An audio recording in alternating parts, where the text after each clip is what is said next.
Bagian Tuhan memberikan mukjizat, bagian kita harus bangkit. Ada bagian Tuhan, ada bagian kita. Ingat bagaimana ada seorang lumpuh yang 38 tahun di Bethesda. Apakah Tuhan menyembuhkan dia dengan membawa dia ke rumah sakit?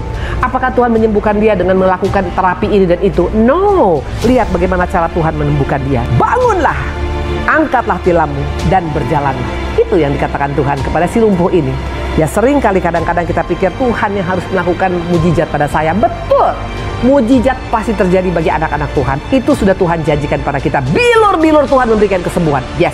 Tapi ada satu pesan Tuhan, harus bangkit, harus move on, harus bergerak, harus tidak lagi tinggal dalam masalah kita, harus lakukan sesuatu. Seringkali kita terpuruk 38 tahun, karena seperti si lumpuh ini, dia nggak bangkit-bangkit, dia tetap menikmati keterpurukannya. Seringkali kadang-kadang kita bangga dengan masalah kita, kita nikmati masalah kita, dengan kita berkata, ya udah, memang begini hidupku, ya sudah, aku sudah berdosa, ya sudah. Nggak bisa terjadi mujizat karena kita tidak mau bangkit.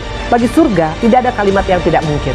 Tidak ada istilah mustahil bagi Tuhan. Sebab bagi Allah tidak ada yang mustahil. Ini pegang kata kunci. Bagi Tuhan gak ada yang mustahil. Tuhan sanggup mengubahkan hidup kita. Apapun keberadaanmu. Mau engkau pernah lumpuh 38 tahun dalam keadaan ekonomi lumpuh, rumah tangga lumpuh, kita punya kesehatan lumpuh, apapun itu, asal kita mau bangkit bersama dengan Tuhan, pasti ada mujizat. Tidak ada yang mustahil bagi Tuhan. Wajarlah Bu Indri, karena Tuhan gak mungkinlah mustahil sama Tuhan. Tapi bagaimana dengan kita? Jawab Yesus, katamu jika engkau dapat, tidak ada yang mustahil bagi orang yang percaya. Ya, ternyata bukan hanya Tuhan yang bisa melakukan perkara-perkara yang mustahil. Kita pun anak-anak Tuhan, kalau kita percaya, tidak ada yang mustahil. Makanya waktu engkau sadar ayat ini, dua ayat ini, Tuhan bisa melakukan perkara mustahil. Kedua, kita pun bisa mengalami perkara mustahil. Ini pintu masuk kalau kita mau mengalami janji Tuhan. Harus wake up, harus bangkit, harus move on.